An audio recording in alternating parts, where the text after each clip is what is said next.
So I just want to share a story with you from my first Pride. It was 1989.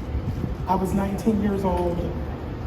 I was invited to come to Pride. And when I showed up in front of Saks Fifth Avenue, a friend of mine threw a shirt over my head that said silence equals death. And we started marching down the street, chanting, act up, fight back, fight AIDS. And I was immediately swept into being an activist. It's never stopped. I've been here for years. I've been here for decades. And there has been progress, and we have a long way to go. The change has already happened. The change has already happened. That's why the pushback is so severe. So let's try to remember that as we move forward so that we can fortify ourselves with grace, compassion, and kindness. God bless y'all. I want to say first and foremost that when we come together as a community, we are our strongest. When we speak up and we use the microphones to say the things that other people are afraid of, we are using our voice to not only protect ourselves, but to protect those people that are coming after us that don't have that platform. So when you get a chance to speak, don't say the things that are PC for the sake of being invited back. Say the things that need to be said because somebody is likely to hear you and make change.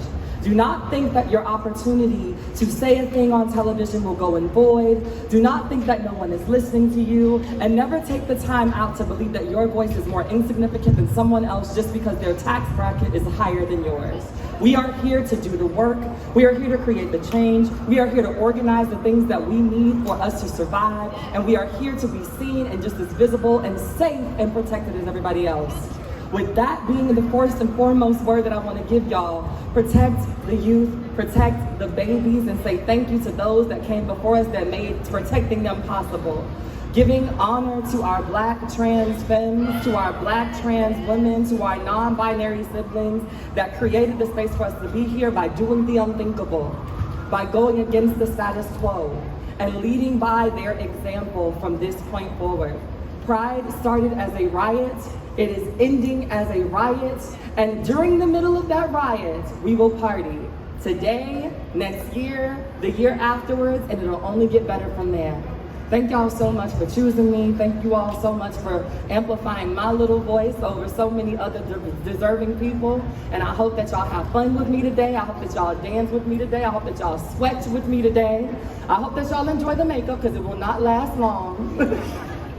But with that being said, we came here to enjoy one another, and I want us to do that. Thank y'all so much. My name is AC Dumlao. I am a proud first-generation American, a child of Filipino immigrants, and a lifelong New Yorker.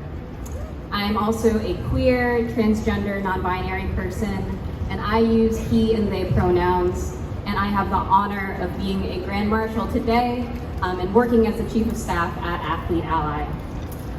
I want to use my time up here to directly address the transgender, non-binary, and gender diverse kids in the audience here, as well as watching across the country. I know many of you are feeling sad, scared, confused, and overwhelmed. There is a small but loud group of people that are saying horrible things about people like us, introducing hundreds of anti-transgender bills targeting our community year after year. But their hate will not win. Look at this march today. Look at me. Look at all of us. Know that you belong. You belong on the court, on the field, in the playground, at your school, everywhere. You belong. And you deserve to get to play sports with your friends. I'm sorry that this is the world we live in. You should not have to be fighting for your rights and for your lives. You should be getting to be kids. If you are feeling isolated, I want you to know you are not alone. Look around and you will see others like you, like us. You are loved and we are here for you. You have a whole community that loves you and supports you. Watch this march today. There are thousands of us out here across the country and around the world. We believe in you, we're going to show up for you, and we're all in this fight together. Thank you. Happy Pride. It has been absolutely incredible to be named New York Pride's first ever asexual Grand Marshal. I'm so honored to be able to bring this representation to one of the biggest prides in the country. Because unfortunately, a lot of asexual people question whether they will be welcomed at Pride. We have always been part of the queer community. We're right there on the Kinsey scale too, but so many do not really go beyond the queue and do not recognize asexual people as being part of this. And unfortunately, there is still a lot of contention about asexual inclusion in these spaces and a lot of division within the community, which is why I think it's particularly appropriate that the theme this year is about strength and solidarity, because we do need solidarity between all the letters and all of the identities within this community, because you cannot uplift all of us if you're leaving some of us behind. And it feels particularly poignant to be here in New York because a lot of people don't know this, but New York's Non-Sexual Orientation Non-Discrimination Act is actually the only piece of legislation in the world that recognizes asexuality and protects asexual people. So when that was passed in 2004, that was actually a really central and important moment for the asexual rights movement. And that really sets the stage for the rest of the world to follow suit, even though a lot of places haven't yet, but we're getting there. And including me within this event as an asexual person is really helping asexual people around the world to feel more included, and hopefully it will encourage future prides to be more blatantly inclusive of asexual people. So thank you very much for giving me this stage as a Black asexual woman all the way over from the UK. I had no idea that I had so many supporters in the US and in New York that would want to bring me out here. So thank you very much.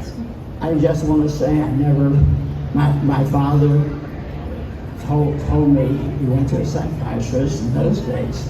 We were criminals in every state except Illinois.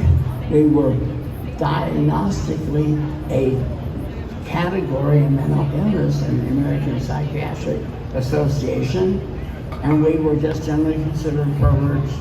And I can't believe, bit by bit, we got people to realize their own worth, and the movement that Harry Hay commenced in 1950, and 200 or 300 people built for the next 19 years before Stonewall finally bloomed and blossomed. And I was so happy to be there in the first Pride March in 1970.